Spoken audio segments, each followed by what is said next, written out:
नमस्कार मित्रो. आज आपण घटक 2 साहित्य समीक्षा आणि लेखक अंतसंबंध या घटकाचा आज आपण विचार करायचा आहे, अभ्यास करायचा आहे. यापूर्वी आपण पहिल्या घटकातले 3 उपघटक आज आपण अभ्यासले होते. आज आपण दुसरा घटक सुरू करतो आणि दुसऱ्या घटकात पण 3 उपघटक आहेत. घटक आ, ई.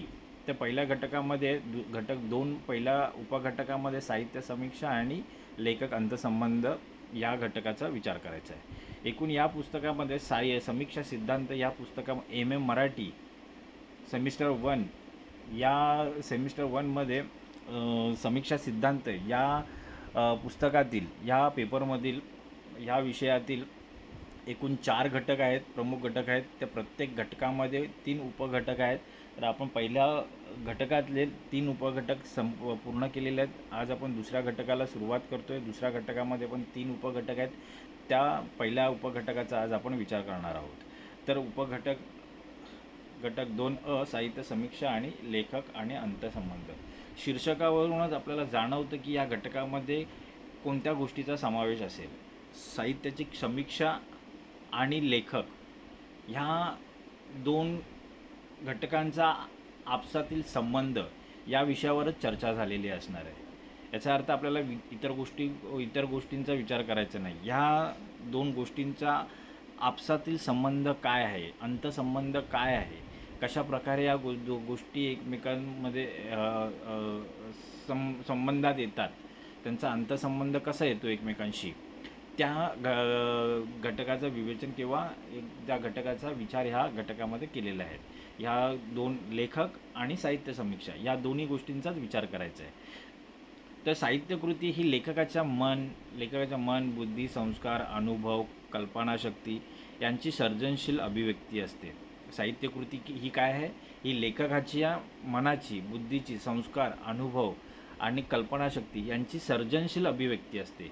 लेखकाला जे अनुभव आलेले आहेत, लेखकाच्या मनामध्ये जे अनुभव आलेले आहेत किंवा विचार जे आलेले आहेत, ज्या बुद्धीमध्ये जे विचार आलेले आहेत, ज्या कल्पना आलेल्या आहेत, ज्या अवतीभोवती ज्या संस्कारामध्ये तो वाढलेला आहे, ज्या समाजामध्ये त्याचा जन्म काय म्हणतात त्याचं पालनपोषण झालेलं आहे, ज्या समाजाचा प्रभाव आहे, ज्या संस्कृतीचा प्रभाव आहे आणि त्याला त्या समाजाकडून त्याच्या दैनंदिन जीवनातून जो अनुभव आलेला आहे आणि ह्या सगळ्यांच्या मिश्रणातून जी कल्पनाशक्तीच्या जोरावर जी सर्जनशील अभिव्यक्ती म्हणजे काय, व्यक्त होणे.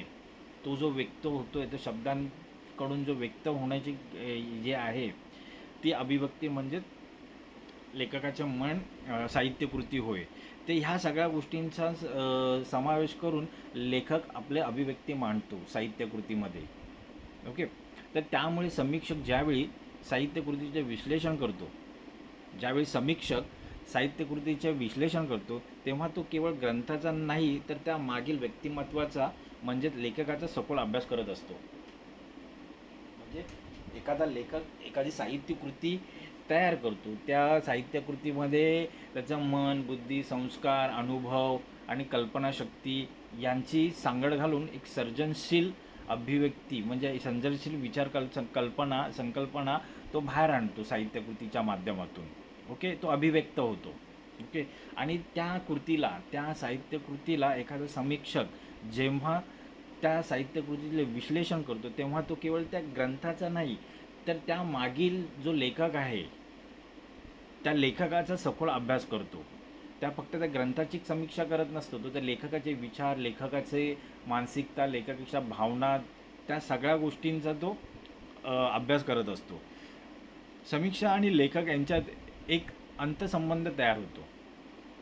त्यामुळे समीक्षा आणि जे समीक्षक समीक्षा करतो आणि लेखक आहे यांच्यात अंतसंबंध तयार होतो. साहजिकच आहे, अंतसंबंध होणारच, कारण की फक्त तो त्या ग्रंथाचा ज्या शब्दांचा त्या साहित्यकृतीमध्ये आलेल्या शब्दांचाच फक्त तो विश्लेषण करत नसतो, समीक्षा करत नसतो, तर त्यामागे तो लेखकाला पण पाहत असतो, त्या लेखकाचे विचार पण पाहत असतो. तो लेखकाने कोणत्या परिस्थितीत, कोणत्या भावनेत, कोणत्या संस्काराचा त्याच्यावर प्रभाव पडलेला ह्या गोष्टींचाही विचार करत असतो. मग तो फक्त ज्यावेळी तो साहित्याची समीक्षा करत असतो त्यावेळी त्याच्या बॅकहँड तेव्हा त्याच्या मागे मागे तो त्याच्या पार्श्वभूमीवरती तो लेखकाचा पण विचार करत असतो की लेखकाने कोणत्या परिस्थितीतून लेखकाने काय विचार करून ही साहित्यकृती लिहिली असेल. त्या लेखकाला पण तो आधारस्तंभ मानून तो साहित्याची समीक्षा करत असतो. म्हणूनच लेखक आणि समीक्षा यांचा अंतसंबंध इथे आलेला दिसून येतो. कारण लेखकाच्या भावविश्वाशिवाय त्याच्या जीवनदृष्टीशिवाय समीक्षा पूर्ण होऊ शकत नाही. साहजिकच आहे. जर समीक्षकाने त्या लेखकाचा विचार नाही केला तर त्या साहित्याची तो योग्य पद्धतीने समीक्षा करू शकणार नाही. जोपर्यंत ती साहित्यकृती कोणत्या प्रभावाखाली, कोणत्या संस्कृतीकडे, कोणत्या सामाजिक आधारभूमीवरती किंवा पार्श्वभूमीवरती लिहिण्यात आले, त्याच्या मागच्या लेखकाचा हेतू काय, लेखकाला जोपर्यंत तो समजून घेत नाही आहे, आकलन करत नाही, लेखकाची परिस्थिती समजून घेत नाही आहे, लेखकाच्या भावना समजून घेत नाही, तोपर्यंत तो साहित्याचं व्यवस्थितपणे आकलन करू शकणार नाही, विश्लेषण करू शकणार नाही, त्या साहित्यकृतीला न्याय देऊ शकणार नाही. समीक्षाद्वारे त्या साहित्यकृतीला योग्य पद्धतीने न्याय देऊ शकणार नाही, त्याचा अर्थनिर्णय देऊ शकणार नाही. म्हणून लेखकाच्या भावविश्वाशिवाय म्हणजे भावविश्व समजून घेणं गरजेचं आहे, जीवनदृष्टी समजून घेणं गरजेचं आहे, तरच समीक्षा योग्यतेने पूर्ण होऊ शकते. लेखक व त्याची साहित्यकृती. लेखक आपल्या अनुभव विश्वासातून लेखक व त्याची साहित्यकृती. लेखक आपल्या अनुभव विश्वातून साहित्य निर्मिती करतो. लेखक जो काही त्याला लेखकाला अनुभव आलेला आयुष्याचा, त्याने ज्या ज्या ठिकाणी प्रवास केला आहे, ज्या ज्या ठिकाणी राहिला आहे, ज्या परिस्थितीमध्ये वाढला आहे, ज्या संस्कृतीचा सामाजिकतेचा त्याच्यावर प्रभाव पडला आहे, त्या सगळ्या गोष्टींचे त्याच्या आलेले अनुभव, भावना, दुःख, वेदना ह्या सगळ्या गोष्टींचा तो विचार करून तो आपल्या साहित्यकृतीमध्ये अभिव्यक्त होत असतो. ओके. मग लेखक व त्याची साहित्यकृती. लेखक आपल्या अनुभव विश्वातून म्हणजे जो काही अनुभव आलेला आहे त्या अनुभव विश्वातून साहित्य निर्मिती करत असतो. त्याच्या लेखनात त्याचे संस्कार, सामाजिकदृष्ट्या, कालदृष्ट्या, तत्त्वज्ञान, संस्कृती, वातावरण, व्यक्तिगत भावनिक अनुभव यांचे प्रतिबिंबित होत असताना दिसतात. साहजिकच आहे, जेव्हा एखादा लेखक आपली साहित्यकृती निर्माण करत असतो तर त्याच्या आयुष्यात आत्तापर्यंत आलेले जे काही घटक आहेत त्या सर्व घटकांचा तो अभ्यास करून किंवा अभ्यास नाही म्हणता येणार तर त्याला जो अनुभव आलेला आहे तो त्याच्यामागे जे संस्कार, समाजदृष्ट, कालदृष्ट, तत्त्वज्ञान, संस्कृती, वातावरण, व्यक्तिगत अनुभव ह्या सगळ्या गोष्टींचा अनुभव तो त्या साहित्यकृतीमध्ये प्रतिबिंबित करीत असतो. उदाहरणार्थ पु ल देशपांडे यांच्या विनोद लेखनात त्यांच्या जीवनाकडे पाहण्याचा हलका आनंदी दृष्टिकोन दिसून येतो. म्हणजे ज्यावेळी तुम्ही पु ल देशपांडेंचं लिखाण पाहता, त्यांचे साहित्यकृती वाचत असता त्यावेळी तुम्हाला कळतं की बाबा हा जो लेखक आहे तो आनंदाच्या परिस्थितीमध्ये वाढलेला आहे, त्याच्यावर प्रभाव जो आहे आनंदाच्या वातावरणात तो वाढलेला आहे आपल्याला जाणीव होते त्यांचे साहित्यकृती वाचताना. तसेच शना नवरे आणि वि स खांडेकर यांच्या लेखनात मानवी अंतर्मनाची गुंतागुंत दिसते. पुढे साने गुरुजी यांच्या साहित्यकृतीत करुणा, समाजसेवा आणि नैतिकतेचा संदेश दिसतो. साधिक ज्यांच्या लेखनामधून हे जाणीव होतं की तो लेखक कोणत्या सामाजिक, त्याने कोणते कावड कष्ट किंवा कोणत्या परिस्थितीमध्ये तो बाहेर आलेला आहे, त्या सगळ्या परिस्थितीचा तो तिथे आपल्या साहित्यकृतीमध्ये अभिव्यक्त होत असतो. आणि म्हणूनच साने गुरुजी यांच्या साहित्यकृतीत करुणा, समाजसेवा, नैतिकतेचा संदेश दिसून येतो. समीक्षकाने लेखकाच्या भावविश्वाचा विचार न करता केवळ भाषाशैली किंवा रचना तपासली तर समीक्षा अपूर्ण राहते. साहजिकच आहे की जर तुम्ही आज समीक्षक म्हणून एखाद्या साहित्यकृतीची समीक्षा करत असाल, जर तुम्ही लेखकाच्या विश्वासाचा विचार केला नाहीत आणि फक्त त्या साहित्यकृतीत आलेली भाषाशैली आहे, रचना आहेत, पात्र आहेत त्यांचाच विचार करून जर समीक्षा करत असाल तर त्या साहित्यकृतीला योग्य प्रकारे तुम्ही समीक्षा करू, ही समीक्षा जी अपूर्ण राहील आणि ती योग्य पद्धतीने समीक्षा केली जाणार नाही. म्हणून तुम्हाला त्या समीक्षेतील आलेली भाषा रचना आहेत, पात्र आहेत किंवा भाषाशैली आहे, रचनात्मक रचना आहेत आणि ज्या कथा आहेत त्याच्यावरच आधारित न राहता त्यामागे लेखकाची मानसिकता, भावना, तो कोणत्या परिस्थितीची आल्या त्या लेखकाला पण विचारात घेऊन तुम्हाला त्या साहित्याची समीक्षा करावी लागते, तरच ते साहित्याची समीक्षा पूर्ण होईल. साहित्य समीक्षा आणि लेखक अंतसंबंध. ओके. साहित्यकृती ही लेखक आणि समाजातील संवादाचा माध्यम आहे.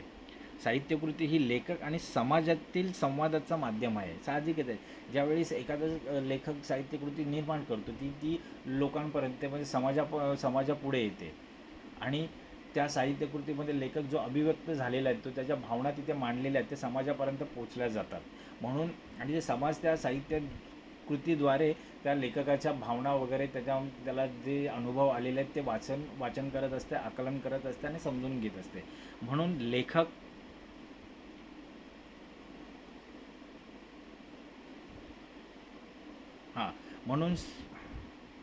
म्हणून लेखक समाजातील संवादाचा माध्यम ठरतो.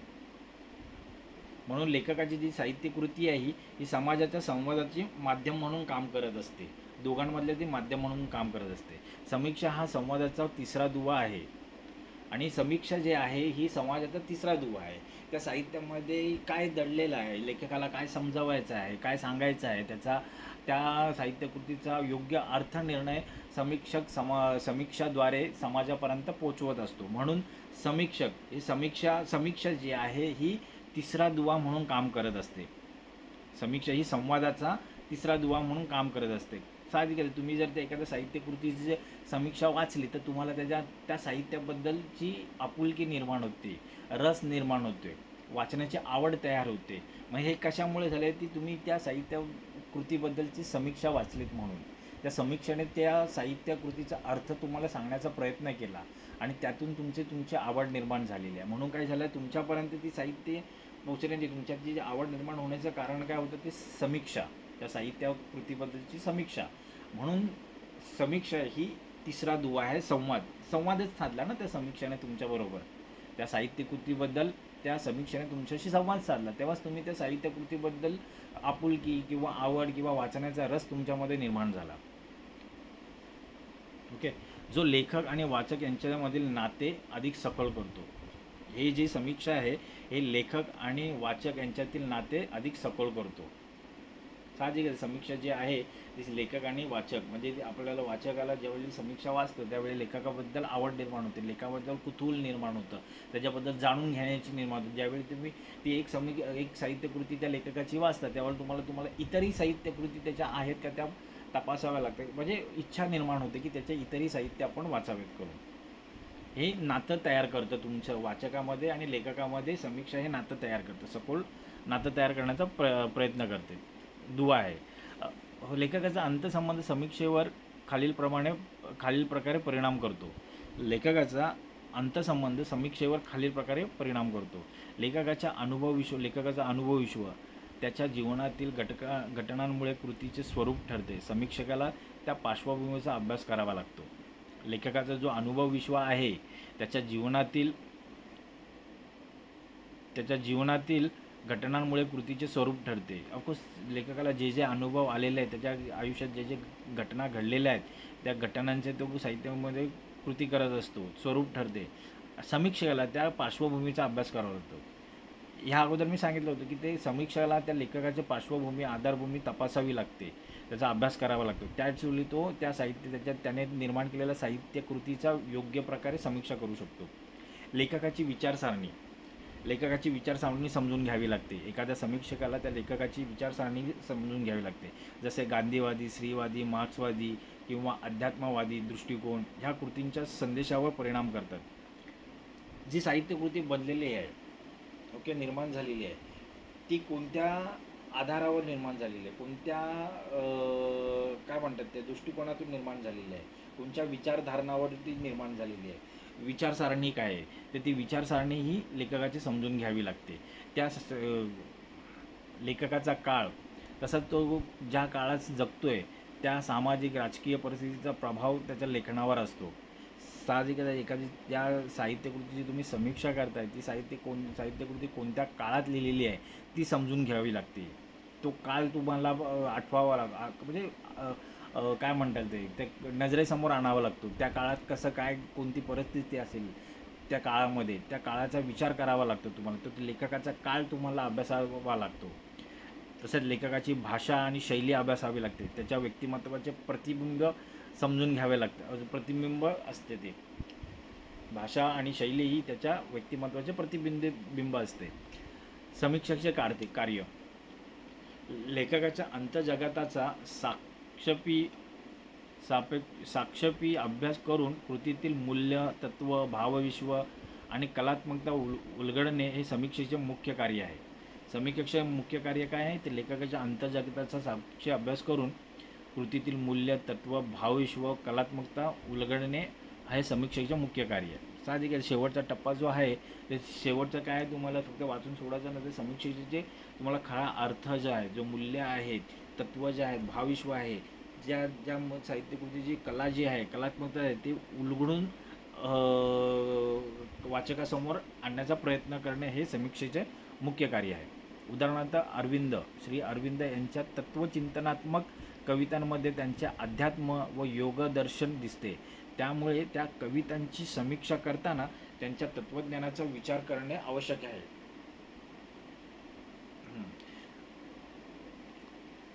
पुढे समारोप. आता आपण शेवटच्या टप्प्यात आलेलो आहे. लेखक आणि साहित्यकृती यांच्यातील नाते जसे आत्मा आणि शरीराचे असते तसे आहे. तर लेखक आणि साहित्यकृती यांच्यामधलं नातं कसं आहे की आत्मा आणि शरीराचं जसं नातं आहे आपसात, तसंच लेखक आणि साहित्यकृतीचं नातं आहे. तसंच लेखक आणि समीक्षा यांच्यातील नाते ज्ञान आणि विवेकाचे असते. लेखक आणि समीक्षेचे नातं कसं आहे? ज्ञान आणि विवेकाचं असते. साहजिक आहे. त्या लेखकाचं समीक्षा करताना ते समीक्षा ही फक्त भावनिक दृष्टीतून होत नाही, तर ती तार्किक दृष्टीतून पण होते. म्हणून त्याला तर्क, अविज्ञानमध्ये ज्ञान, विवेक याचंही सांगड घालावी लागते. म्हणून त्यांचं नातं हे ज्ञान आणि विवेकाचे असते. समीक्षा लेखकाचे केवळ गुणदोष सांगत नाही, तर त्याच्या व्यक्तिमत्वाचा, विचारांचा आणि काळाचा अभ्यास करून साहित्याचा व्यापक अर्थ स्पष्ट करते. समीक्षा ही केवळ लेखकाचे गुणदोष सांगत नाही, लेखक किती वाईट लिहितो, किती चांगला लिहितो हे स्पष्ट करत नाही, लेखकाच्या त्रुटी दाखवत नाहीत, तर त्याच्याबरोबरच ते त्या लेखकाचं व्यक्तिमत्व कसं असेल, त्याचा विचार कसे असेल, त्याच्यावर कोणत्या विचारांचा प्रभाव असेल, तो कोणत्या काळाशी निगडीत असेल, संबंधित असेल, त्या काळाचा अभ्यास करून त्या साहित्याचा व्यापक अर्थ स्पष्ट करण्याचा प्रयत्न करते. फक्त त्या साहित्यकृतीमध्ये आलेले शब्द आणि कथा, बातम्या यांचंच फक्त विश्लेषण किंवा समीक्षा करत नाही, तर त्यामागे ते साहित्य कोणत्या काळखंडात लिहिलेलं आहे, त्या साहित्यावरती किंवा त्या लेखकाच्यावरती कोणता प्रभाव आहे, काळाचा प्रभाव आहे, सामाजिकाचा प्रभाव आहे, संस्काराचा प्रभाव आहे, विचारसरणीचा प्रभाव आहे, ह्या सगळ्या गोष्टींचा अभ्यास करून साहित्याचा व्यापक अर्थ स्पष्ट करण्याचा प्रयत्न करते. म्हणूनच साहित्य समीक्षा आणि लेखक अंतसंबंध हे साहित्य अभ्यासातील मुख्य स्तंभ आहेत. म्हणजे साहित्य समीक्षा आणि अंतसंबंध हे साहित्य अभ्यासातील मुख्य स्तंभ आहेत. हे असणं फार गरजेचं आहे. जर साहित्य समीक्षा आणि लेखक यांच्यात जर अंतसंबंध नसतील, तर योग्य प्रकारे त्या साहित्याची समीक्षा करता येणार नाही. यांच्यातल्यामध्ये अंतसंबंध असणं फार गरजेचं आहे. यांचं नातं असणं फार गरजेचं. आणि हे नातं कशा प्रकारे असतं? लेखकाचं साहित्याबरोबरचं नातं कसं आहे, आत्मा आणि शरीराचं, आणि साहित्यकृती लेखक आणि समीक्षेचं नातं कसं आहे हे आपण जाणून घेतलं. ज्ञान आणि विवेकाचं नातं आहे. ओके. तसंच आता दीर्घोत्तरी काही प्रश्न आलेले आहेत, त्या प्रश्नांचं आपण उत्तरे पाहूया.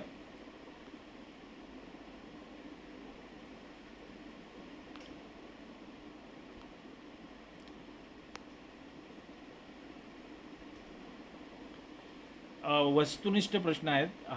साहित्य समीक्षा म्हणजे काय? साहित्याचे विश्लेषण करणे. ओके.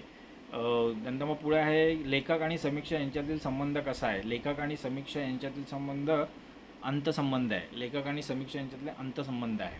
लेखकाच्या जीवनदृष्टीचा प्रभाव कोणावर पडतो? लेखकाच्या जीवनदृष्टीचा प्रभाव साहित्यावर पडतो. समीक्षा कोणत्या गोष्टींवर प्रकाश टाकते? लेखकाच्या भावविश्वासावर प्रकाश टाकते. समीक्षकाने लेखकाचा अभ्यास का करावा? सखोल आकलनासाठी समीक्षकाने लेखकाचा अभ्यास करणं गरजेचं आहे. साहित्य हे लेखकाच्या अंतविश्वासाचे प्रतिबिंब आहे. हा विचार कोणाशी संबंधित आहे? समीक्षा. साहित्य हे लेखकाच्या अंतविश्वासाचे प्रतिबिंब आहे. अंतविश्वासाचे प्रतिबिंब आहे. बरोबर. अंतविश्वास जे आहे त्याच्यात प्रतिबिंब काय आहे, तो आपले सगळे विचार मांडत असतो त्या साहित्यकृती, म्हणजे ती काही प्रतिमा तयार करत असतो, प्रतिबिंब तयार करत असतो. ते साहित्य हे लेखकाच्या अंतविश्वाचे प्रतिबिंब आहे. हे समीक्षा, हे विचार कोणाशी संबंधित आहे? समीक्षा. लेखकाच्या काळाचा प्रभाव साहित्यावर असतो. साहजिकच आहे, लेखकाचा काळाचा प्रभाव साहित्यावर असतो. लेखकाचे विचार आणि श्रद्धा दिसतात पात्रांत. लेखकाचे जे विचार जे आहे, श्रद्धा आहे, ते पात्रांमध्ये दिसतात. समीक्षा आणि लेखक यांच्यातील नाते सहअस्तित्वाचेच असते. समीक्षकाचा प्रमुख उद्देश काय असतो? लेखकाचे गुणदोष सांगणे. समीक्षा म्हणजे विचारमंथन. करेक्ट, बरोबर आहे. समीक्षा म्हणजे विचारमंथन आहे. लेखकाचा काळ लक्षात घेऊन समीक्षा करणारे कोण? लेखकाचा काळ समीक्षक असतात. लेखकाची अंतःप्रेरणा साहित्याला अर्थ देते. काय देते? अर्थ देते. लेखकाची अंतःप्रेरणा साहित्याला अर्थ देते. साहित्यकृती हे लेखकाच्या बाह्य जीवनाचे प्रतिबिंब आहे.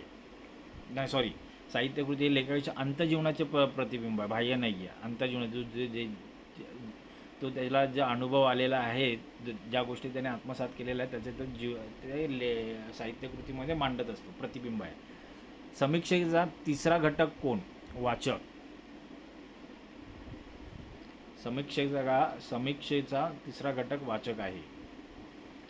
समीक्षकाने लेखकाचा अभ्यास न केल्यास समीक्षा अपूर्ण राहते. करेक्ट, बरोबर. लेखक आणि समीक्षक यांचे नाते काय आहे? बुद्धी आणि भावनाचे नाते आहे. करेक्ट. लेखकाचे अनुभव विश्व, सर्जनशीलतेचा आधार. लेखकाच्या व्यक्तिमत्वाची ओळख कोण देतो? समीक्षक. समीक्षा आणि लेखक संबंध यांचा अंतिम हेतू काय? साहित्याचा विवेकपूर्ण अर्थ लावणे. ओके, टिपालिया. लेखक आणि समीक्षा हे साहित्याच्या दोन महत्त्वाच्या कडा आहेत. लेखक आणि समीक्षा ह्या साहित्याच्या दोन महत्त्वाच्या कडा आहेत. एक सर्जनशील, दुसरी विवेचक. एक सर्जनशील आहे, लेखक हा सर्जनशील असतो, तर दुसरा कोण असतो? त्या लेखनाचं विवेकबुद्धीने विवेचन करत असतो. समीक्षेला लेखकाच्या अंतविश्वासाचा अभ्यास आवश्यक असतो. समीक्षेला लेखकाच्या अंतविश्वासाचा अभ्यास आवश्यक असतो, अन्यथा ती वरवरची वाटते. लेखकाचा काळ, संस्कृती, तत्त्वज्ञानाचा परिणाम कृतीवर होतो, जो समीक्षकाने जाणणे आवश्यक आहे. लेखकाचा का? हां, बरोबर आहे.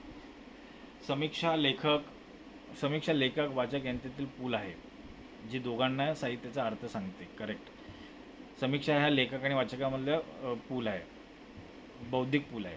लेखकाच्या अंतसंबंधाविषयी समीक्षा निष्प्राण ठरते. लेखकाच्या अंतसंबंध जर जाणून नाही घेतलं तर समीक्षा निष्प्राण ठरते, प्राणच राहत नाही, कारण ती साहित्यकृतीच्या आत्मापर्यंत पोचत नाही. करेक्ट. आता दीर्घोत्तरी प्रश्न आहेत. साहित्य समीक्षा आणि लेखक अंतसंबंध या विषयावर सविस्तर निबंध लिहायचा आहे. साहित्यकृती ही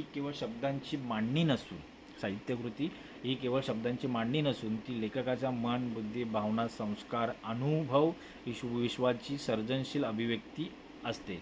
लेखक जेव्हा लिहितो तेव्हा त्याच्या अंतःकरणातील विचार, मूल्य आणि अनुभव कृतीचा प्रत्येक घटकात प्रतिबिंबित होतात. त्यामुळे साहित्यकृतीचा अभ्यास म्हणजे लेखकाच्या अंतर्जगताचा अभ्यास होय. समीक्षा हे साहित्याचे तृतीय स्वरूप आहे. ती लेखक आणि वाचक यांना जोडणारा बौद्धिक पूल आहे. समीक्षक जेव्हा साहित्यकृतीचे विश्लेषण करतो तेव्हा तो लेखकाच्या भावविश्वाचा, विचारसरणीचा, काळाचा, शैलीचा अभ्यास करून त्या कृतीचा सत्य आणि सौंदर्याचा अर्थ शोधतो. उदाहरणार्थ साने गुरुजी यांच्या लेखनात करुणा, समाजसेवा, नैतिकता स्पष्टपणे दिसते, तर पु ल देशपांडे यांच्या लेखनात विनोद आणि जीवनदृष्टीचा हलका-फुलका आनंद दिसतो.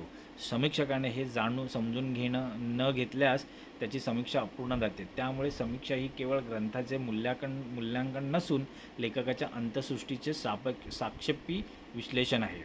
अशा प्रकारे साहित्य समीक्षा आणि लेखक यांच्यातील अंतःसंबंध हे साहित्य विश्वाचे केंद्रबिंदू आहे.